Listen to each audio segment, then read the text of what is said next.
Jail నుంచి విడుదలైన MP Mithun Reddy కూటమి ప్రభుత్వంపై విమర్శలు చేశారు.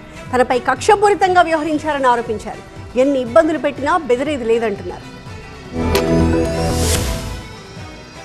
లిక్కర్ కేసుతో సంబంధం లేకపోయినా కక్ష తీర్చుకోవడానికే తనను అరెస్ట్ చేయించారని అన్నారు YCP MP Mithun Reddy. Liquor కేసులో టీడీపీ నాయకుల మాటలన్నీ కట్టుకథలే అన్నారు. రాజమండ్రి జైల్లో నన్ను తీవ్రవాదిలా చూశారన్నారు. సాలిటరీ కన్ఫైన్మెంట్ అంటే టెర్రరిస్టులు అట్లా పెట్టినట్లు ఇంకా ఎవరితో మాట్లాడే పరిస్థితి కూడా ఉండదు.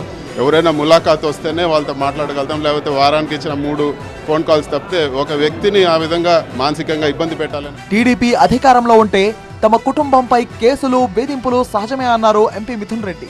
తెలుగుదేశం పార్టీ అధికారంలో వచ్చిందంటే కేసులు జైలు అనేది మానసికంగా సిద్ధమైపోయింది.